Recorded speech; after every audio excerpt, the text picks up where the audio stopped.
Welcome back to Ghana Money King. We'll give you tips, tools, and deals for you to be able to stay safe and save money in Ghana. If this is the first time you're joining us, please do subscribe to our channel if you like. Join us on Facebook, Instagram, Twitter, and Tumblr. I want us to discuss the cost of living in Ghana and whether we will be able to do anything about it at all as ordinary citizens or as ordinary Ghanaians. Not do something about it as in change the cost of living or change prices per se, but are there any tips, are there any ideas that you and I can employ such that maybe we wouldn't feel it so much?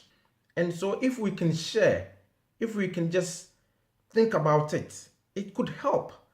Maybe not for everybody, but I feel that there are certain things that I'm doing, and maybe if I'm able to share it today and somebody will learn, then why not?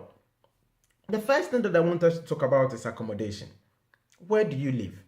Because sometimes we end up spending so much on accommodation which we can't afford. Why are you living in this 3-bedroom house when you can't really afford it? And when you only need one room? Why do you want to live in that particular neighborhood which is expensive and you can't afford, but you still want to be in that particular area? Do you need to leave your family home and go and rent? Because we make these decisions and not possibly think through the cost and how much burden it's bringing to us. So that is number one. Number two is transportation. How do you commute?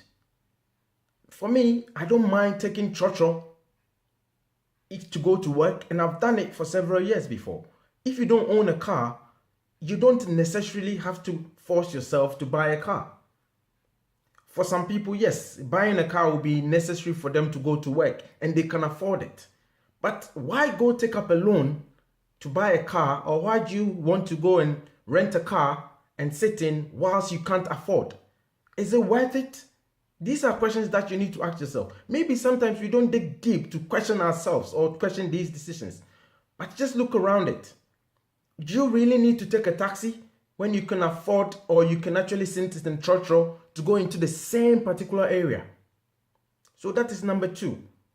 Number three, food. The food that we buy. If you look at the options available in Ghana, of course, you can afford certain types of food or where you buy it. What I can say is, yes, you need to make the right choices and it has to be safe. The food has to be good and safe. However, you don't necessarily need to go and buy in that particular restaurant. You don't really need to go and eat in that area so people can see that, yes, you can also buy from there. It is not worth it. So let's choose wisely on our eating habits and where we buy food, because there are options. If you compare the market, if you look around you, there will be options that you can afford. Sometimes you just have to cook your own food in the home. You don't really need to buy that fast food. So maybe those things are also costing you that you don't know. Number four, healthcare. We know the national health insurance. If you've paid into it, there are certain things that's covered. We know that people also use private healthcare based on their work. And some people don't have any one of them. They just go as and when they have a problem. They just go to the hospital. My question is, are we looking at the preventive measures? Are we looking out for ourselves? The food that we consume, what we drink, are we exercising enough? Because if these things are going to cost you eventually, if you look after yourself properly, it might be the best proactive measure for you not to get sick in the first place, such that you would then go and spend money. So just look at your health care. Education. How much money are you spending on your kids, or you are spending on your family, or you are spending on yourself when it comes to education? What type of schools are you sending your kids to? Are you doing that because other people are sending their kids to the same school? Are you doing it based on hearsay, thinking that the school is good and it costs so much? Why do you need an international curriculum type of education for a child who is going to live in Ghana forever? What is it that you want to spend so much money when you can get good quality education? Just look at your own self and where you schooled. Some of us just schooled in ordinary Ghanaian primary schools. Of course, some people will say that back in the days it was better, and I can understand. But if you're a parent and you want to look at it very well, critically, just research. You could well get some of the best schools which you can afford, and that is the whole problem.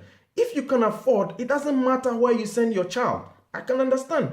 But whereby you send your child to a place where you then go and borrow money, people are actually taking up loans to pay school fees or borrowing money to pay school fees. It is not worth it. So that is on education. Then utilities. How much money are we spending on water, electricity bill, our phone bills? Because if you look at it very well, sometimes we are not conserving energy properly. Sometimes we are not checking how much waste our water is going. I mean, some people leave their lights on forever, whether they are going to work or whether they are sleeping, and it costs you. Because if we go out and look at these elements, and we look at our life choices, and we look at how much money we are spending on these things, just a change of lifestyle could make a difference between the cost of living now, whether it's high or low, and it is not worth it if you are borrowing money just to keep up a lifestyle which you cannot afford. And I would hope that this message goes through to our Ghanaian people and my fellow Ghanaians, because there are people who can afford and they don't even spend that amount of money on the things that the people who cannot are spending money on. And it is just a quick advice, but I hope that we take it up.